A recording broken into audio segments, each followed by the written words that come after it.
Hey, what's going on, everyone? It's your boy, Ernest Dove, host of the New York Mets Dove Report.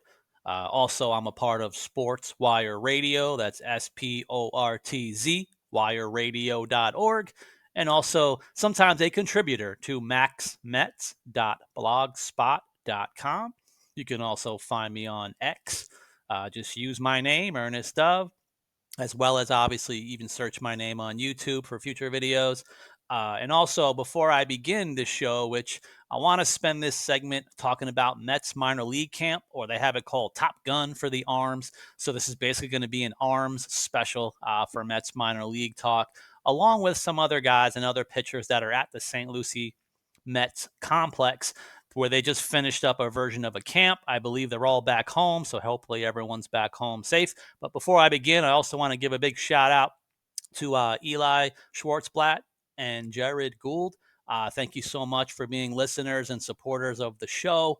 Hopefully, you guys like what you hear. But I wanted to get going. So, obviously, there was this camp that occurred, and also some other pitchers that are mingling around doing some work. I wanted to highlight some of the people because I started asking some of the people within the camp about how things were going. So I wanted to share some of the information and intel, insight.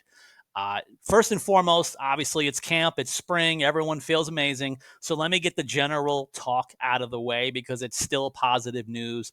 So, in the quote unquote looks good department, I still wanted to share some kind of basic information. Some of it I've kind of said in my last segment and show, but it also being proven now by staff telling me more about the updates on pitchers like these two left-handers. We have Zach Thornton, who I had talked about in my last segment about having a new pitch.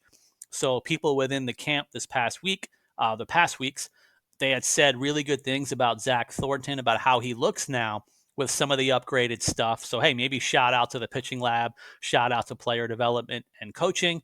So Zach Thornton looks good, as well as Eli Ankney.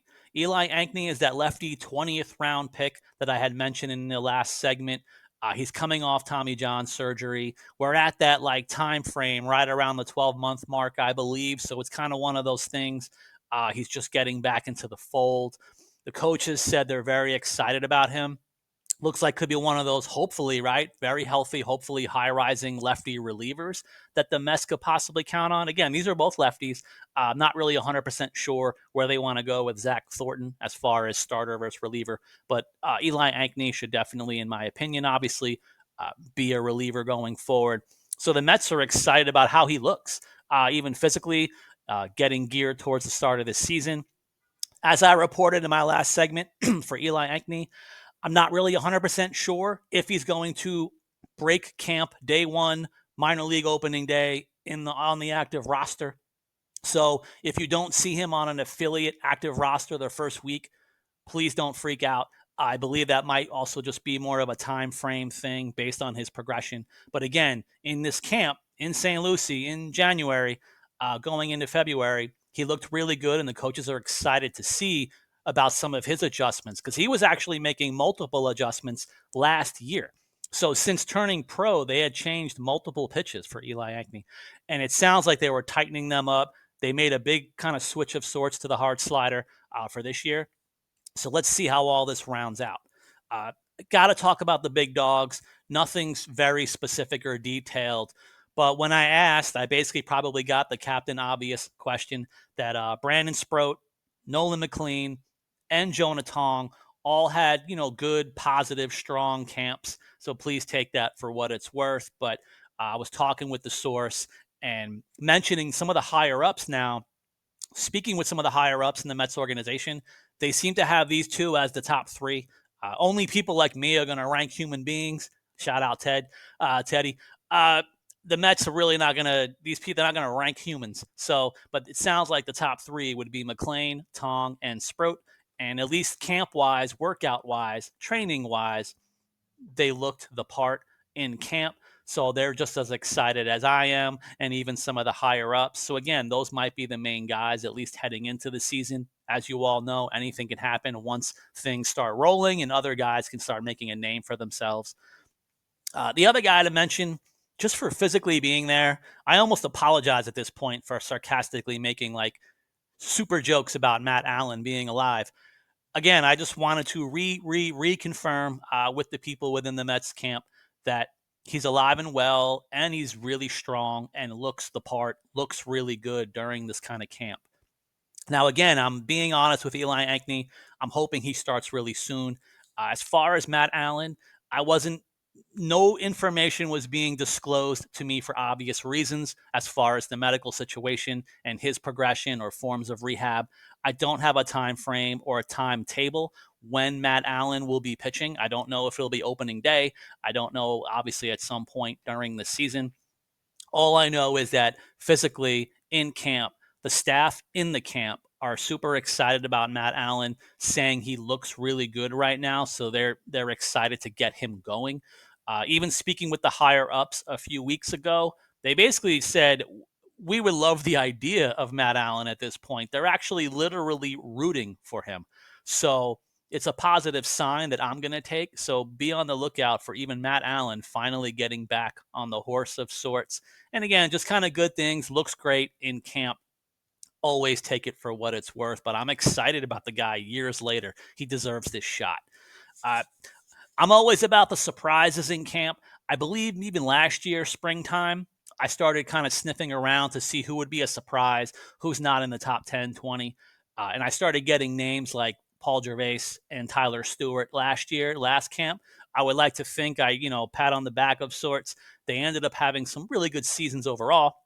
And of course, now they're both gone, taken from me. Life of a prospect hugger. So this time around, I wanted to ask about the surprise people that, may kind of give people a second look now when they start seeing them more. And two of the first names that were basically brought up were pitchers from the 2024 draft. So those guys that basically got drafted might have had a cup of coffee and showed up for 3 seconds at the end of last season. And here we are in the new season, and I'm told that these guys look really good. So I wanted to highlight two right-handed pitchers, kind of mid to late round draft picks that showed out and showed really well in camp. So the eyes were on them from the staff. We have right-handed pitcher Frank Ellisalt and right-handed pitcher Ethan Lanthier. Sorry if I didn't say your names perfectly correctly, but Frank Ellisalt, Ethan Lanthier. I heard really good things about you guys. Hope I said your name right. The coaches and staffs, they are excited about these two pitchers. Again, Ellisalt was a 19th round pick, Lanthier in the 12th round. So these are mid to late round college picks who are looking really good in camp. So I was basically using the word of surprise. They could surprise. People aren't kind of seeing them coming. So I'm excited to see what kind of, progress they're going to show now in this really the first full season of pro ball, because I think both of them, I'm not even sure if either one of them pitched more than an actual inning or two last season in minor league ball. So I want to see what they got. In the more of the player development category, so this is one of those guys where they're saying, I would like the idea of him, and it sounds like maybe a work in progress of sorts. So I'm excited to see what becomes of him. But the guy that was mentioned was the 7th round pick, Will Watson. I'm told he's one of those pure arm talent guys. So maybe reading between the lines, it sounds like it's one of those exciting kind of electric-ish arms for Will Watson. And it's a matter of obviously putting it all together to see what they have. But so I have him a little bit under the surprise category. So this is kind of one of those, maybe a wild card guy. So he's going to be my wild card, prospect slash player for the 2025 season. I want to see how Will Watson does because, again, the staff likes the idea of him, and they probably see flashes of some really electric type stuff as far as really looking good in pro ball. Let's see how he progresses during the year. Now, the biggest praise during this camp that was provided to me as far as information probably makes a lot of sense because they're the two highest picks from the last draft. I started hearing mostly praise for left-handed pitcher Jonathan Santucci, the 2nd round pick last year out of Duke, and trying to get more information. It said it's all about the fastball. He has a special big-time fastball. He has tons of carry. He has a really good feel for his hard slider. So you got fastball slider that they really like. Sounds like his changeup is his third pitch. So let's see how the changeup progresses during this season. Now, probably stating the obvious with almost every pitcher in baseball, the thing to keep an eye on with Jonathan Santucci as far as how high he goes, what his ceiling is going to be, is going to be command. Let's see how the pitch command works out. That's what's also being rounded out right now. So, again, they are super excited about his fastball slider. They think he absolutely looks the part. When I spoke to higher ups a few weeks ago, it's basically the first name they mentioned in the entire draft last year that they're excited about as far as the entire pitching throughout the organization. So they may even really highly rank him, although they were really talking about the other three that I mentioned. But from the last draft, it is definitely all about Santucci, which goes along with where he was drafted. They're super excited. They also say, surprise, surprise, for a guy from Duke, he's a very intelligent young pitcher. So hopefully that'll also help in the player development wise, from the learning, from the coaching, from, showing it in the field on the mound. They are excited about Santucci, who basically didn't pitch. So I'm excited to see how he looks in 2025. The other name I wanted to mention to kind of round out this kind of short video is Nate Dome, the third round pick from last year. They are super excited about Nate. Uh, he's the guy that dealt with injuries in college. So during his draft year, I believe he was already somewhat being taken out and injured. So they kind of knew this going from the draft. So post draft into the offseason, they kept that in mind about how they were going to do his progression, how they work him out. So right now they said he looks really good. So again, they probably work things out really well with him, giving him a different timeline from when he turned pro. But they are super excited about him. And they basically told me he's fun to watch. So again, these are different terms, different labels, different forms of excitement for the pitchers. But overall, I'm super excited about all these guys, obviously, because I'm the prospect hugger. But these are some of the updates I wanted to share on some of the players. Some of the other ones, again, camp wise, it's more workout wise for some of the bats that are in camp. I've mentioned them in past shows and on social media. So again, maybe also shout out Boston Barrow, Boston Jeff McNeil Barrow, the infielder who I would like to see some outfield, make him even more of a utility player. Really sweet swing. He looks good in camp, continues to probably gain strength and bulk up. There was plenty of probably weight to be gained, literally, if he needs it, based on his frame, which is why I call him Jeff McNeil. And then also other guys like, hey, shout out again to DeAndre Smith. I know he's working hard as well. Some of the bats to kind of hype. And you know what? Hey, that's pretty much it for me. Sometimes I keep it short and sweet. I don't want to get into rumors. I want to stick to the facts. I want to stick to the info and the insight that's given to me directly by sources within the Mets organization, so that hopefully you guys appreciate it and like hearing this information. Again, shout out to everyone. Shout out sportswireradio.org. Shout out maxmets.blogspot.com. And again, thank you so much to Eli Schwartzblatt and Jared Gould. Thank you so much, guys, for listening and supporting the show.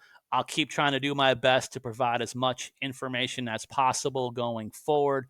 I'll try to keep you guys up to date maybe when people start getting back to camp, obviously, because as far as I know, everyone should be gone unless they're voluntarily kind of working out in St. Lucie. But I know guys are expected to come back within a few weeks. So expect more videos, the best I can do when they do come back in the February-ish timeframe before spring training. Thank you guys so much, and I guess I'll see you next time.